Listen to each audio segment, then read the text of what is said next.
Hi, and welcome to the second hour of Mindshifters Radio. And today is Tuesday, June the 3rd, 2025. And we're glad you're with us. We'll give a few minutes. There's a bunch of people supposed to call in today, so we hope that they do. And I will just give an update while I'm waiting for Michael to connect.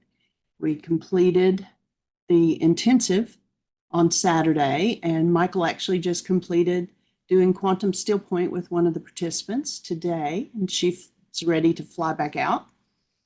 And so it was a really good week. Urate and her husband Tom, they did the food, and it was nutritarian diet, a little bit different from what we normally do at Heartland. It wasn't all raw, but it was all vegetarian, and it was very good. She had some great recipes and some awesome work going on in the kitchen. They just did a fabulous job. We're thankful for all the people who processed. It was a smaller group, but there was a big process for a small group, and it was really good. We are back in the saddle, and we're glad that you've joined us here on Zoom.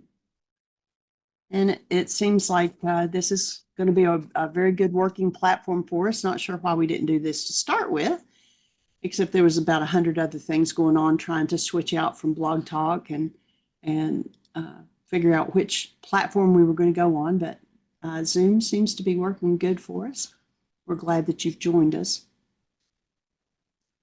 And it seems funny not giving a call-in number for people to call in, but I think this way people can use their app or they can call in either way. And the phone number or the phone numbers, whichever you pick, are the same for both Dr. Tim's hour and our hour. It's just we have different codes for the actual meeting. And if you've got it on your app, you can just click in and join us on that. Anyway, we want to welcome Daniel. Thank you for playing the shows for us while we were doing the intensive last week and playing those on Zoom for us. They also played on Podbean, and I now have them on YouTube, so you can pick those up.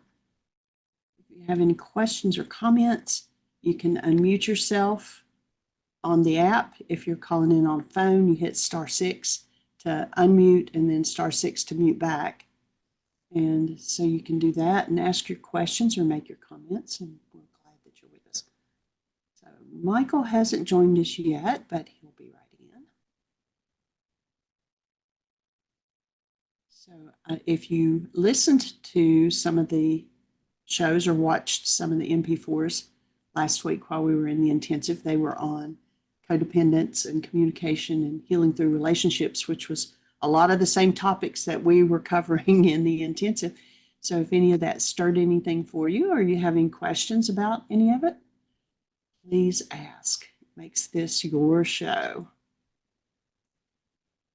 And I did finally get caught up. So any of the shows for Dr. Tim's or us for the last 7-8 days are all now on YouTube. So you can pick those all up there. And Michael's now joined us, so I'm going to say welcome, Michael. Thank you, dear heart, and welcome, everybody. Delighted, honored that you're here. And I was just reviewing the years we've been doing intensives, and maybe Daniel and JJ will kick in and have something to say. They were with us back in our very first intensives back in 1989 when we first opened Heartland. So it's at 36 years ago. Amazing how time flies. And it's fortunate, isn't it, Daniel and JJ, that each of us have youthed 1 year for each year from 1989 to now. So that's pretty awesome. And came home to a wonderful surprise. We were able to have our second tomato sandwich out of our garden. So the gift has begun from the garden. Actually, we've been doing asparagus for over a month, but tomatoes are starting to ripen, so that's pretty cool. One of our favorites. Our granddaughter will be delighted. She was about 2.5 when she'd walk us through the garden and pick tomatoes and just eat them right off the vine. That's a pretty sweet privilege. And we're delighted that you're here. Just finished the intensive, and one young lady stayed to do quantum still point. So we actually did a 4-day quantum still point with just some monumental results. When she decides to get back into her mind, perhaps she'll call into the show and share a little bit about the opening she went through. Just someone with such a huge amount of willingness. And appreciation to you, Jeanie, for your presence in this whole process and this work that empowers so much. So sweet. Pleasure. And Don has unmuted, so maybe he has something to say. Well, Don, say Hi. hello. I see the hand. Let's talk to the hand. How are you, sir? Good. How are you? I'm rocking. I just finished doing a 4th. Usually I do 3 or 5, but did a 4 because of her travel restrictions, quantum still point session. And so I'm just kind of still in space. So that was somebody that was at the intensive. Yes. Wow, that's a super double whammy then. Well, the core of the quantum still point process is something I do the last day of the session, and it's the reason why I've never done quantum still point in a regular intensive, because it's just too much for a group to handle, too intense. And she was ready for it, and I ended up doing that piece of the process 2 days out of the 4, which is like willingness beyond compare and energy moving just to light years of stuff. So, Well, that's pretty amazing.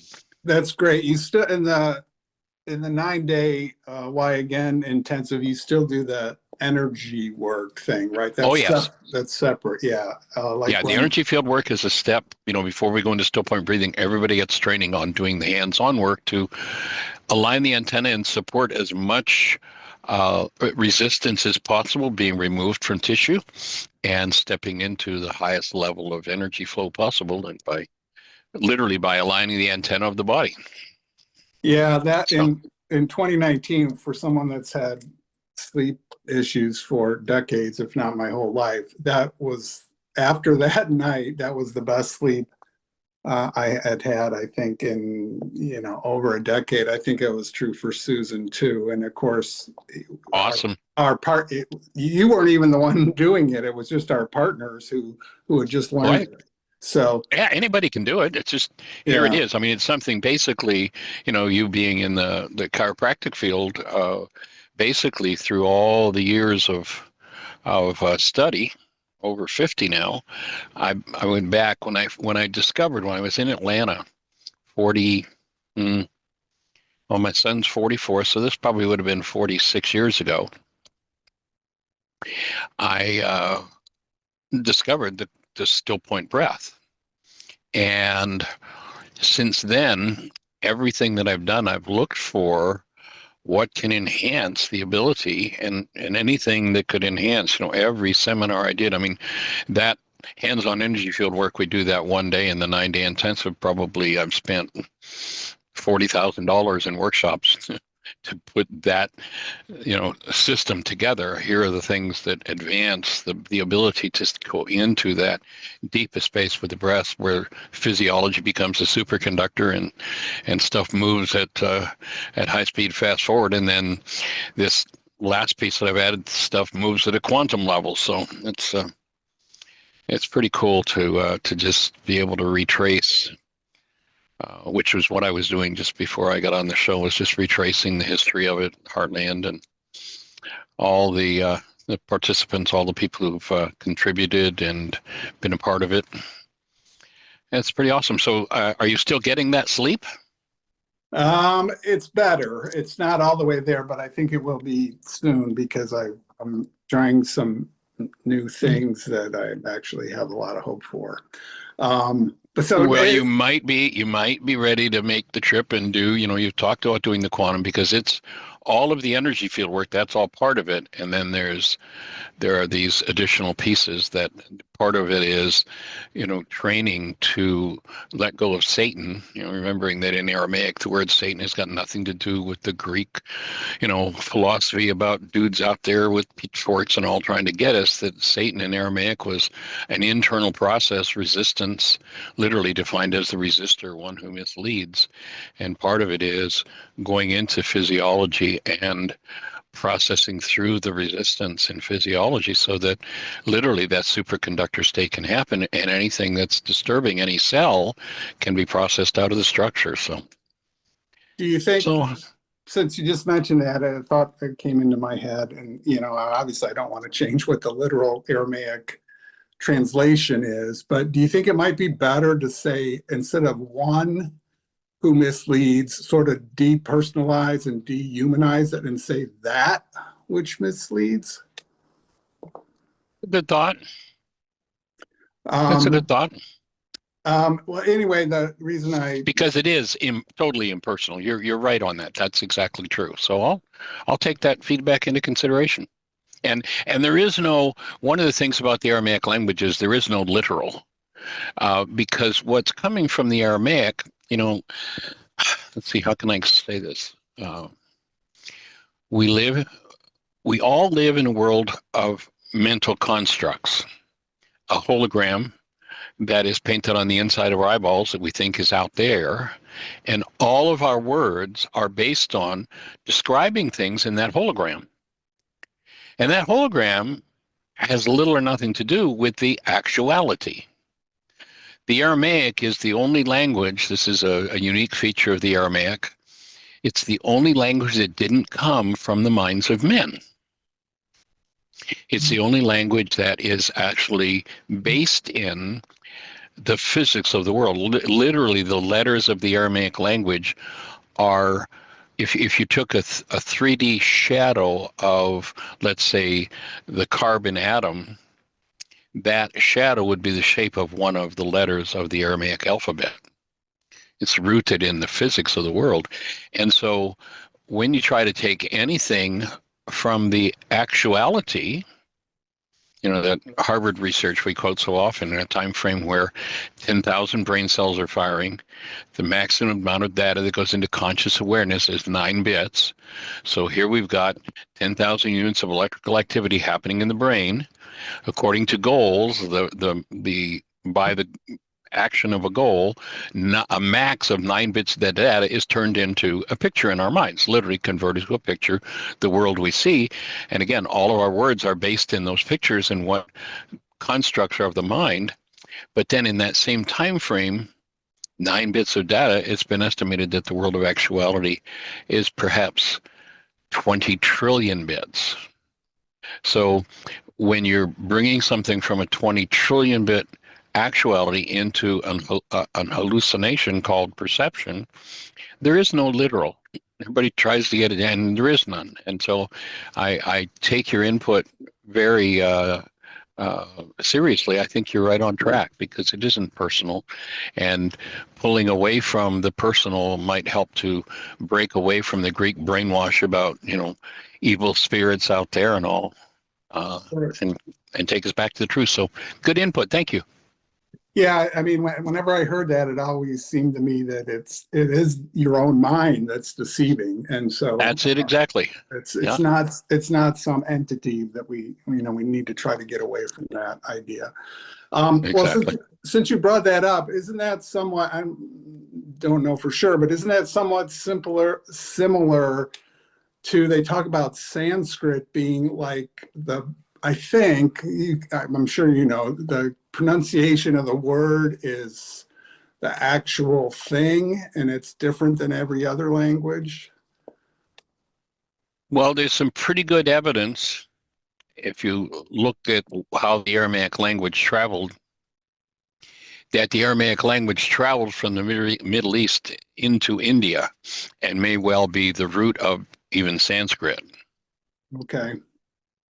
And then I happened to be on a YouTube channel that was talking about Gnostic gospels, and of course, I Right. guess Thomas and such. Thomas is the most famous, but I think they have Judas too. There are many. There's Mary Magdalene. Yeah. Right. And actually, which I hadn't known previously, they said that Jesus actually, I don't know what the right word was, not ordered, but requested Judas to deceive him, which it was part of the plan all along. It wasn't something that he did to betray him, I guess. So I don't know if that's Just part of the plan. Yeah. But anyway, this channel was talking about that the Gnostic Gospels, or at least the couple they were talking about, were written in Coptic, which I wasn't really familiar with. So how does Coptic, if that's a language or an alphabet, how does that relate to Aramaic and Sanskrit? I'm not fully cognizant of that, but I know that that I've taught at some Coptic centers over the years. There was one up in Michigan. I used to teach at, and they did conferences all over the country, and I spoke at those, and it was very closely related to the Aramaic. And I don't have it's not an arena that I researched, so I couldn't say. Okay. But I think if not originated in Aramaic, very close to it. Okay. Well, the real reason I popped up is you mentioned, I think yesterday, about the upcoming, and I don't know that the dates are firm yet, but I think late October, the 9-day intuition development intensive. And I wondered if you could just spend a few minutes talking about that, because I'm not familiar with it, talking about that intensive. I know why, again, 9 days is the most foundational, and then you have dependence, codependence, and several others in women. But I just wondered what all is involved in the intuition development. If you could give a brief. Okay. Yeah. Well, it's looking like I've had more of a chance to communicate with the facility. It's looking more like it's going to be further into November, like a week or two in. We haven't firmed up any dates, but I just finished a conversation with the woman that keeps the calendar at the center, and we're going to firm some dates up. But it's a 9-day intensive, same basic time frame as to why, all of our basic intensives, whether it's codependence to interdependence, laws of living is a 17-day. But anyway, we start out every intensive, the base of the intensive is the forgiveness process. Worksheets are part of the whole process. And so we start out with, why is this happening to me again? We will also do, as part of the process, still point breathing. Those two things are part of every intensive we do. But once we complete the why is this happening to me again, then we go into a practicum. The objective of intuitive development is to have access to the actuality directly, rather than having to recourse to your mind and accept what carbon-based memory interprets it as. So the whole process is about getting real-time feedback so that you can know and sense what intuition is feeding you directly. If we're in a 20 trillion bit world and we're locked into, if that research is accurate, we're locked into a 9-bit mind, pretty limited process. And then you add to it that what comes from the mind, they've proven in the lab, is at least 200 to 500 milliseconds behind what happens in the actuality. So everything from the mind is from the past, and we think we have to go to the mind for everything. And my take is it's the opposite. You got to be out of your mind. But to be out of your mind is a difficult thing when that's the only thing you've got to rely on. So intuitive development is about having access to energetic dynamics without recourse to your mind.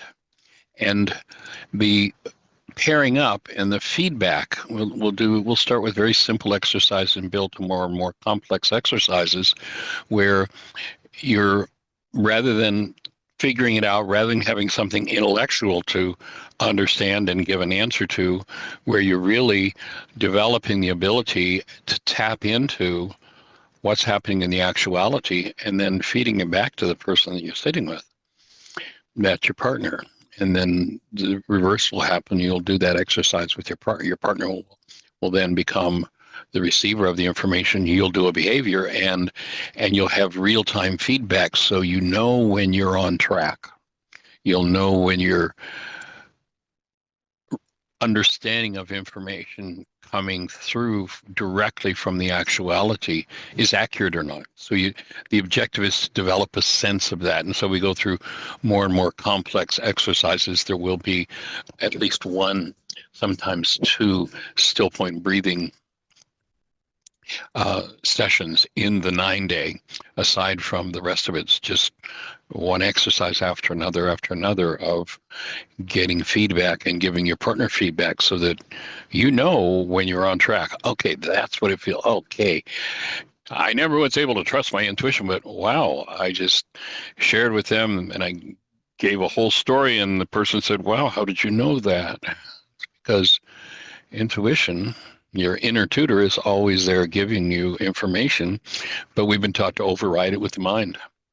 So it's getting acquainted with the spiritual faculty, the antenna, the receiver for intuition, and getting the experience of knowing when it's on track and when you can trust it, and that you can trust it. Right. Yeah, it seems, well, people have talked about gut instinct for years. That's certainly part of it. That's it. We know Yep. we know the very physical, I get probably spiritual, emotional connection between the brain and the gut. I mean, that's been acknowledged by even Second brain. medicine. Yeah. And it's funny that Dr. Tim brought up today, we know that there's 12 cranial nerves, and Right. we have 5 senses, and there's a distinct cranial nerve that goes to each of those 5 senses. Well, what are the other ones doing? We probably have much more perceptive ability than we're willing to accept in the Western world. And it seems like you just said, that the key is to remove the blocks or the veil in your mind, to experience that. And then probably the difficult thing is to accept it, because we're sort of socialized, right, as children, not to believe those kind of things. So, well, I that's use an example. I use an example in that intensive of, the small child. We come in attuned to all inputs of energy that are there, and very quickly we're forced to shut that down. And I use the example of, little Johnny's 3. He lives on the plane of vibration. Energy right. comes in, he knows exactly what it is. So he walks out one morning and here's Mrs. Jones, talking to Mom across the fence, and Mr. Jones, Johnny's standing there. Mr. Jones comes out and gives his wife a peck on the cheek and goes off to work. And little Johnny stands there and says, gee, Mr. Jones, why do you hate your wife so much? Smash in the face. Don't you ever. And little Johnny was just with the energy, just knew exactly what was going on. But, Right.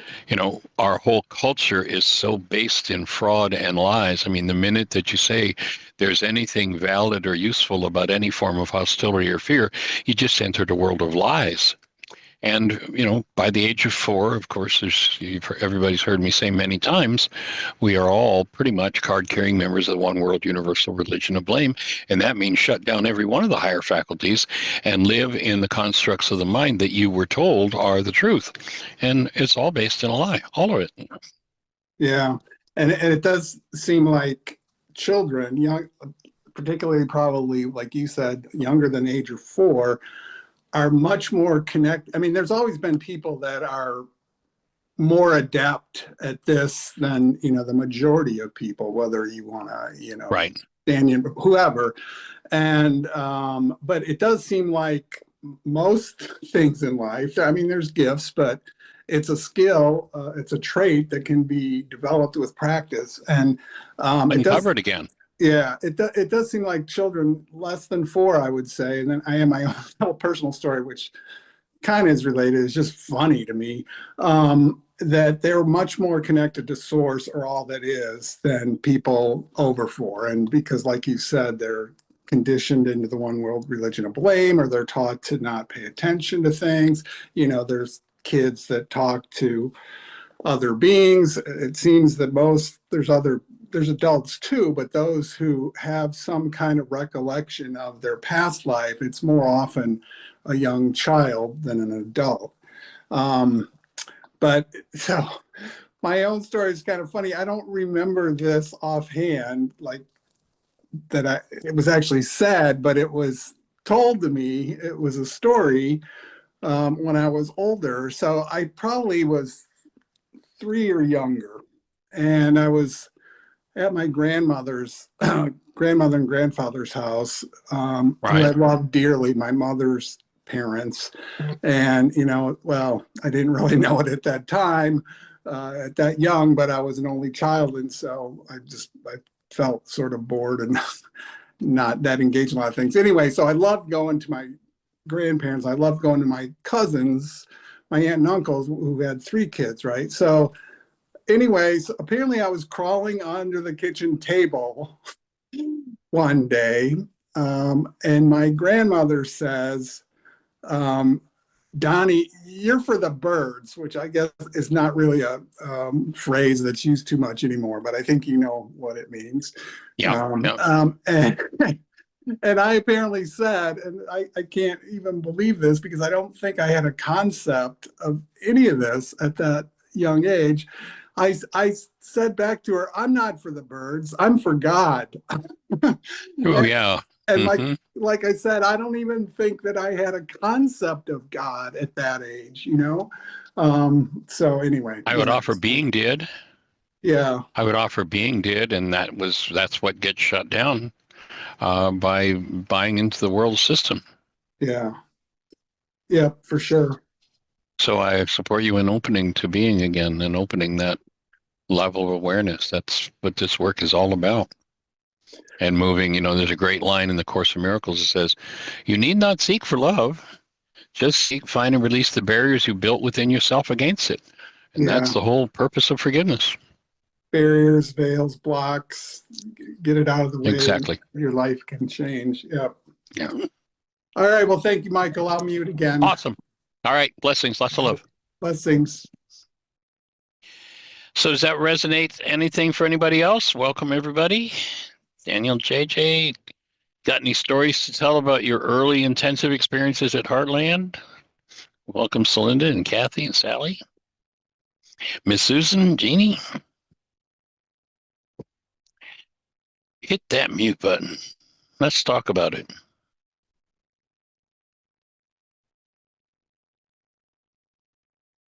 Nobody's got anything to talk about.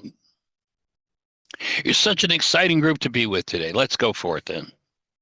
So one of the pieces of the puzzle that came in for me in this intensive, which to me was a monumental shift. If you've ever been in my On Creating Consciously workshop,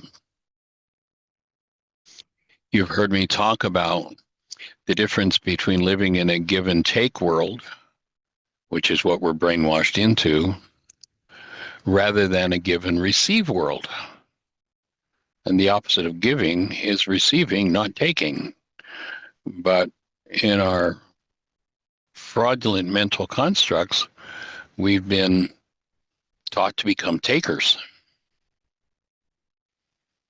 And, the control trips people do is part of taking away the liberty of others to be. And, so that's a piece that's been in that workshop for decades.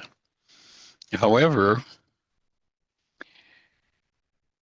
this past week is the first time that I discovered or I realized that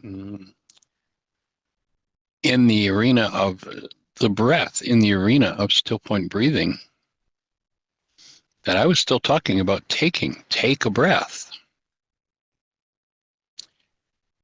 As opposed to, and for me, energetically, this was like a major insight, major piece. And just check out with your physiology what it means for you, how it fits to you, to take a breath as opposed to allowing your whole physiological structure to open and receive a breath. Literally, when the creation story says God sent out his spirit, it doesn't say that. It says the creator sent out its breath.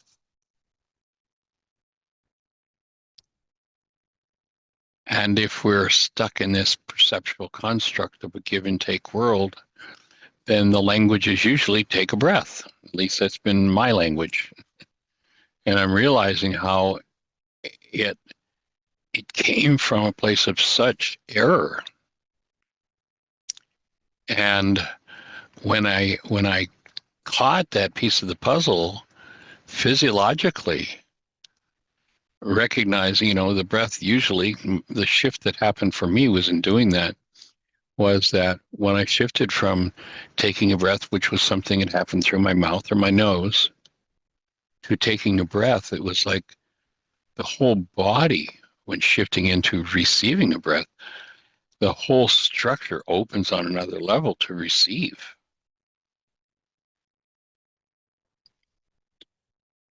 So I'll just invite you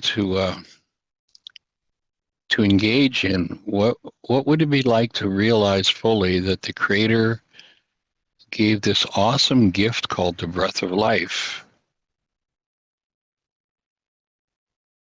And with it came our true created human essence love, to just shift your physiology into receiving, literally through every part of your structure, this breath of life.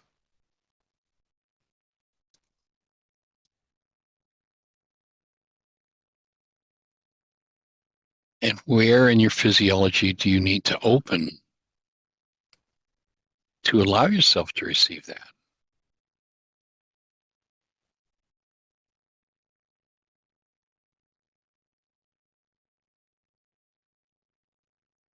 And just, if you would, just breathe on that for a moment.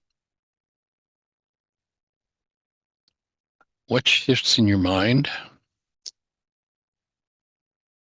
when you move into receiving? For me, what I experience is my chest opening, my pelvis opening, my hands opening, my face opening, to receive that, as opposed to this little focal thing of air coming in through my nose or my lips.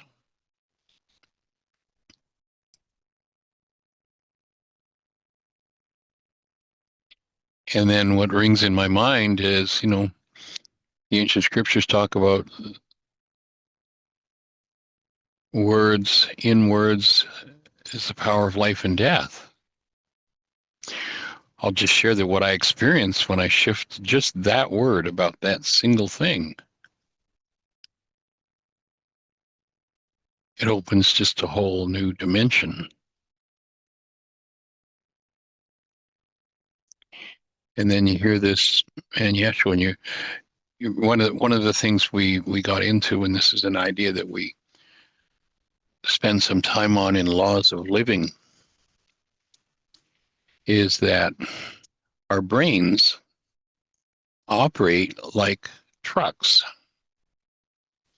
If you've ever wondered why the trucker who complains about the price of gas pulls onto the truck stop parking lot, leaves his truck running, locks it for 2 hours, and goes in as a shower and has dinner, maybe locks it for 6 hours, has a sleep, and then comes back and drives away. And you say, why are you wasting all that gas? Why did you do that if gas is so expensive and so much part of your transportation costs?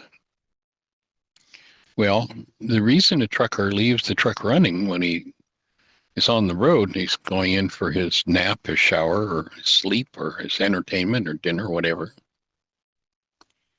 is because the way a truck is designed is the truck can't move without an anti-inhibitor.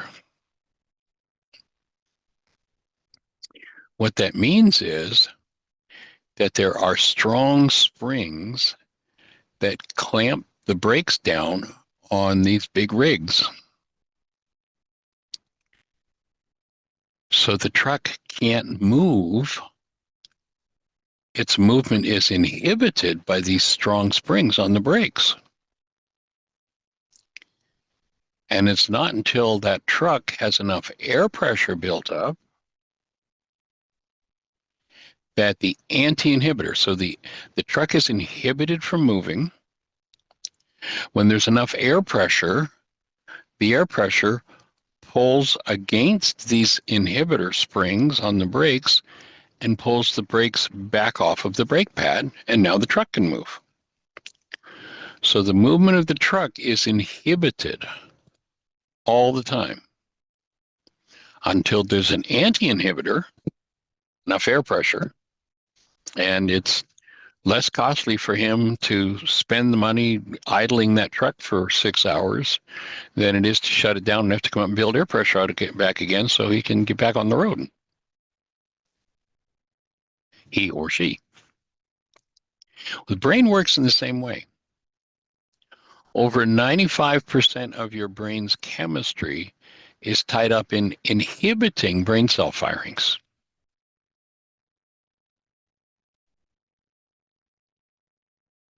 And when you recognize something's locked down, and for me, this applies to this example that I've just shared of taking a breath, that for me, what I'm realizing that it took enough experience with the breath and with the opening to recognize that the true understanding of the breath, though it's been such a focal point of my work for decades, was inhibited in me. And putting in, and for any brain cells to fire, like let's say the person who,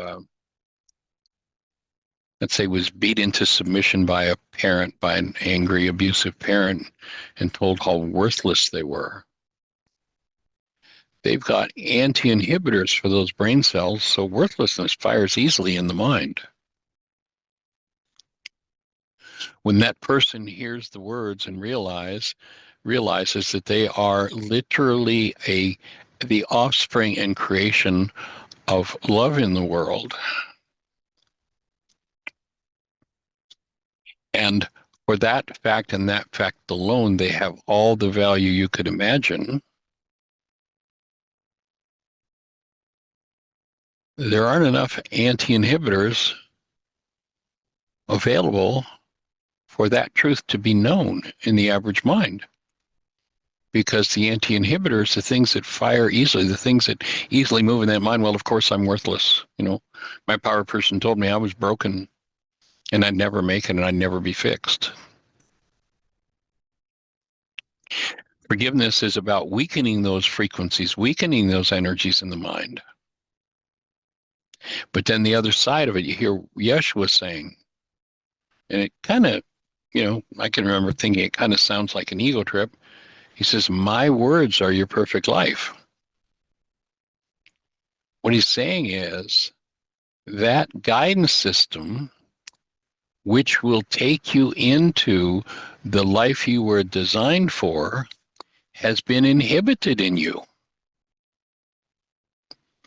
by a world of violence and viciousness and trauma and drama and projection and hatred and vengeance and war. What he's saying is, I have some words, literal frequencies, that if you can hear them, remember he says there are so many things I want to say to you, but you can't hear them. Why? Because you don't have the anti-inhibitors for them. You've been fed opposite messages, lies about yourself, lies about the world, lies about the Creator, lies about other people. And when that becomes a common belief, man, the mind easily kicks in for that one.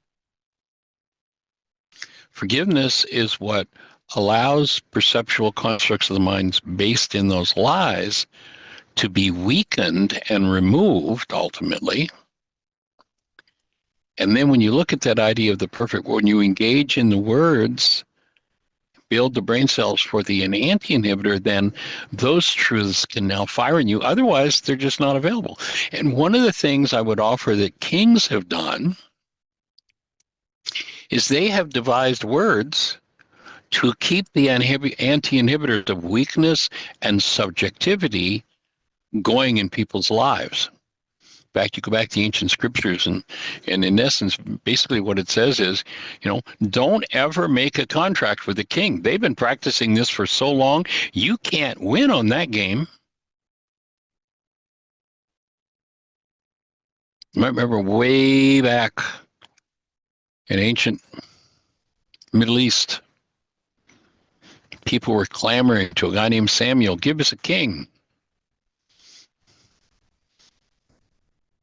And there's a whole list of the things that will go awry in a society and destroy people if they have a king. Things like they're going to take your women to be confectioners and bakers. They're going to take your men and make soldiers, killers out of them, on and on and on. There's a whole list.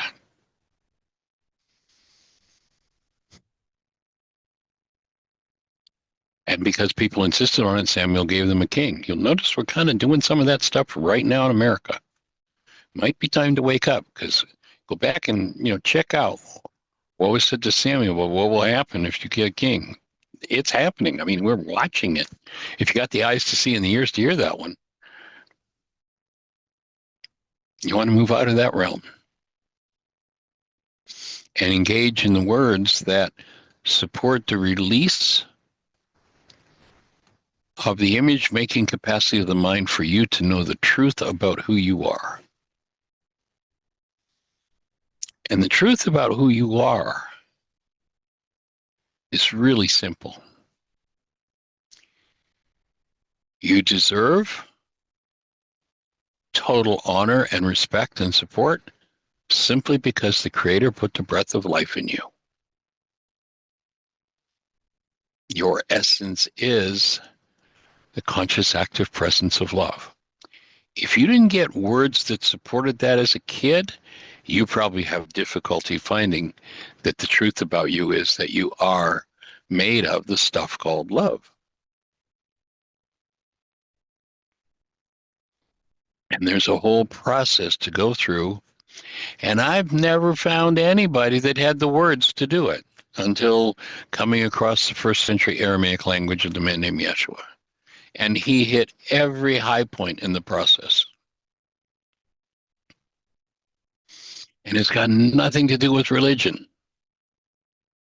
It's been made to sound like religion because that's the way you can keep people at war with each other and at conflict.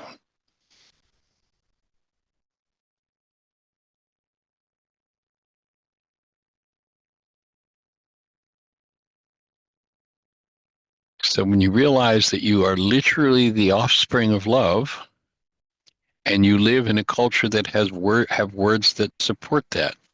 Now, those coming from the culture of viciousness, of hate, of fear, of war, of tough guy, of battle, of macho, think that conversation's kind of sappy.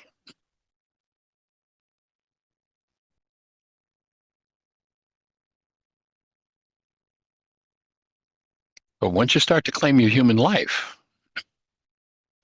that means you live in and as the presence of love. You live in integrity. You live in a position of generosity. You live in a place of compassion. The Christian path moved in the direction of uncovering an aspect of human life that was called love. A complementary path was traveled by the Buddhist tradition. And that tradition moved to and spoke of, had language for a different aspect of being, and that was compassion, different path. Each word, in truth, being a word that describes human life, the truth of who we are, the aspects or the attributes of human life.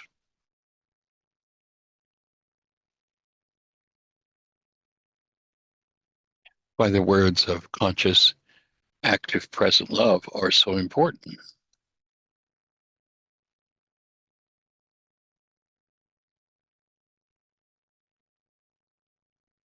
So if that makes sense, I join with you in accepting a breath. Go ahead, Susan. Hey, hi, Jeanie. Hey there, Hi, young Michael. lady. Hi. Well, somehow your talking has triggered a question.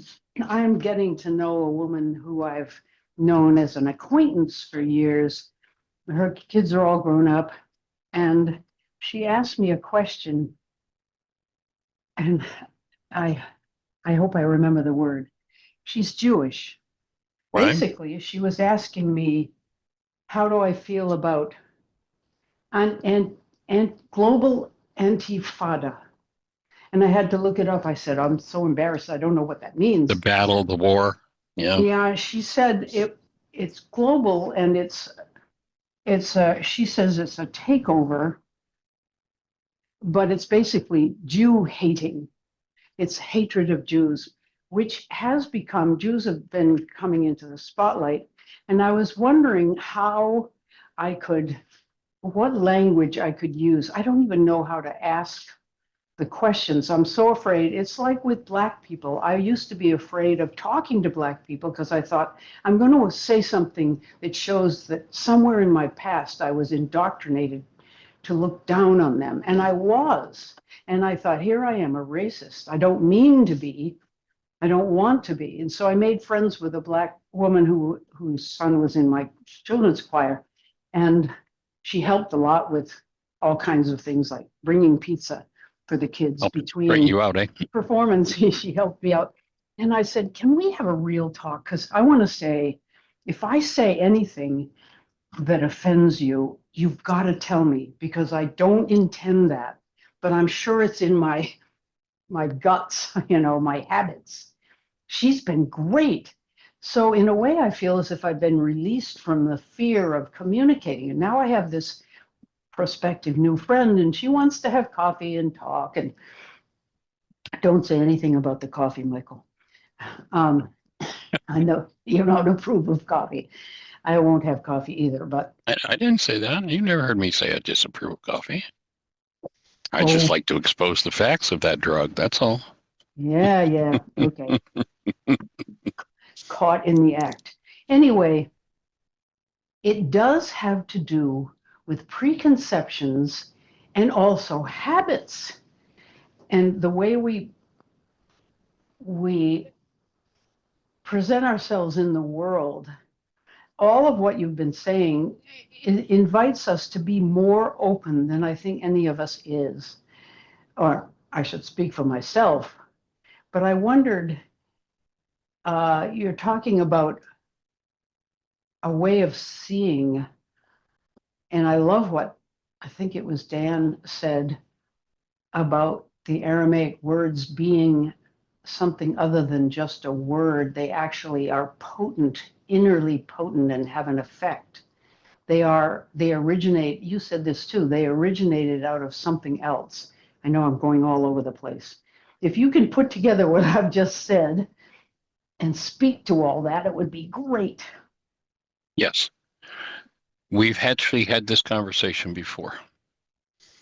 And what I'd suggest you do is you go back and read the article that I sent you several months ago about how these brothers, the Jews and the Arabs, what they need to do in order to heal this family rift that's been going on for eons. And of course, not mentioning one side or the other, every side is pointing a finger at the other side for the atrocities they've done. I mean, I don't care what, you get into a family squabble and, mom says, and look what dad did. And he is and dad says, and look what she did. And you know what? They're both right. And what are they both doing? They're each trying to convert you to their brainwash. Yep.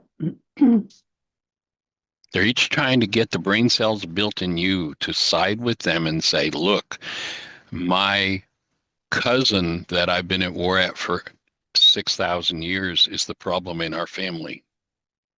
Right. And I would suggest you resist that urge because it's just the same as somebody in the family squabble trying to get somebody's support. Mm-hmm. And so if that person is seriously interested in answer, I give them that article on how this eternal war that they're fighting is going to be finished with, and how is it going to be done. It's going to be Great. done when person one on one side of it, there's actually this Jewish fellow from way back thousands of years ago that would give this woman a piece of advice. And the piece of advice would be, beware you who judge another, for that in which you judge another, you have been guilty of practicing. Yes. And Well, he'd say, your projection, you need to deal with your projection. And that's so on both sides of the argument. yeah. So my input would be, are you really interested in seeing that change? Then you need to take some responsibility and start to do some healing to heal this family squabble.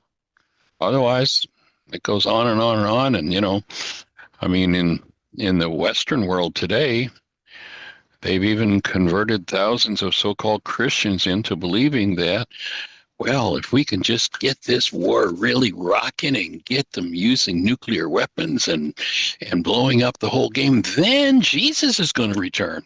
I mean, there's Right. how far one side of the game has been converted to. Yeah. And it's just, it's an old family squabble.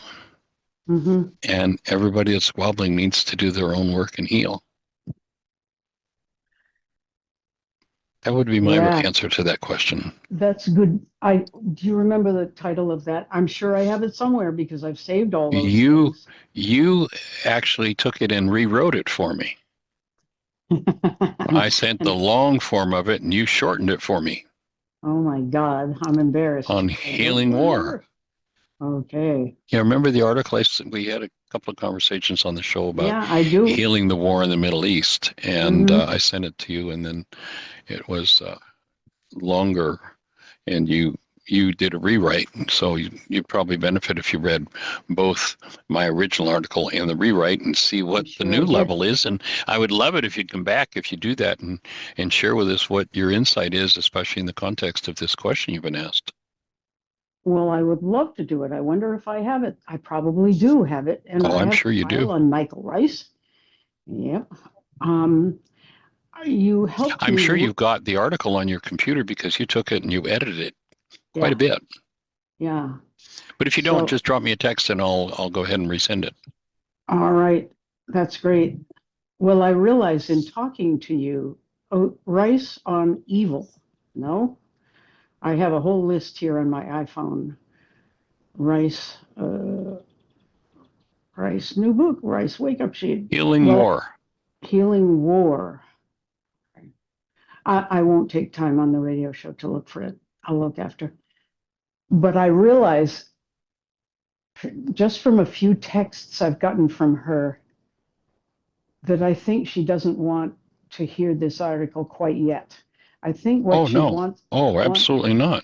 no, No, she wants to convert you to her side of the argument, to her side of the that's, family, and to stand in the space of yeah, on her side. I can tell that that's the case. Oh, gee. Okay. Thanks. Helpful. I'm just looking to see if I know I've got an email with both, I think, attached. And if I've got that, I'll go ahead and forward it to you. But Thanks. I'm looking. I'll look for it too. I'm not on my computer right now. I'm just in cool. my documents on my iPhone. It does back up a lot of stuff. So, Cool. well, if I can sit with her long enough to offer her whatever she wants, if not anything else but a listening ear, we might get to the point where we could do this. But that remains to be seen. Anyway, thanks, Michael. I won't keep you any longer on this one. Delighted. I think it's a really powerful question. And it's one that, we need to answer. We need to answer individually and collectively because literally this Middle East insanity has gone on for thousands of years. And There are people in power that have been conned into believing one side of the family story over the other side of the family, and they kill people over it. All kinds of things happen. Right, and they've both sides So, been terribly yeah. hurt. There's just such hurt on both sides. And I just forwarded a copy of your edit. Oh my God, you're a genius. And Sally I says wish. she would love to see both the original one and Susan's rewrite, if that would be possible. Oh, I think it would be possible. Anything's possible. I'll work on that with you, Jeanie. Okay. Did you Cool. email it, Jeanie? I just emailed it. I just Michael. forwarded the email to you. Okay, thanks. Your just to read your response. This was back 5/27/24. You sent it back to me. Draft of your essay, edited and shortened. These are only suggestions, Michael.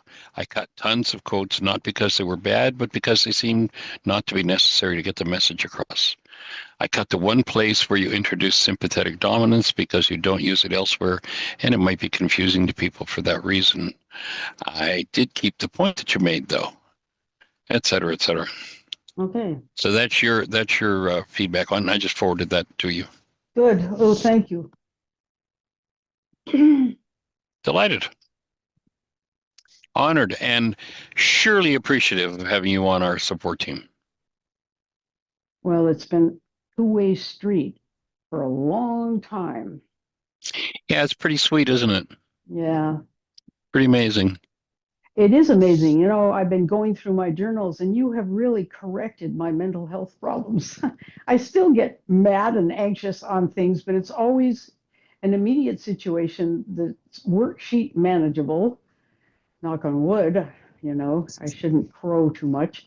But the difference between now and even 5 years ago is huge. Awesome. Delighted. Here to support the healing process for every mind, heart, and being on the planet.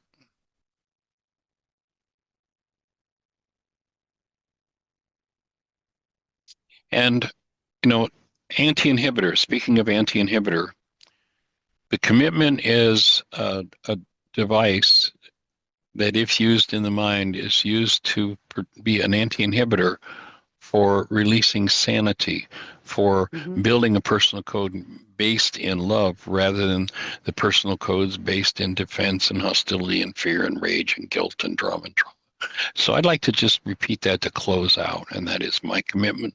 I promise to trust you enough to tell you the truth, to be true to you, and always engage in just and fair behavior with you. I commit to always be sweetness in your life, to nurture you daily and treat you lovingly, gently, and with respect in my thoughts, words, and actions, whether in your presence or not. In every interaction, I commit to affection for you, to look for and acknowledge the highest and best in you as I surrender to love, our true nature. I will use only voice tones and language that reflect my deep caring for you. My connection to love, our source, gratitude for my relationship with you, and our serenity will always be more important than any issue. I open my being to embrace you in my love. I open my being to be embraced in your love. If anything I have committed to here sounds hollow, or anything unlike love comes up in me, I will hold this in my heart and listen as I learn to give up any denial and learn to speak, experience, and be responsible for and forgive my own realities. I am here for and with you. I promise to speak only truth to you as I keep communication open and keep love conscious, active, and present as we heal, celebrate life, and grow together. Thanks for joining us. Blessings. Bye-bye.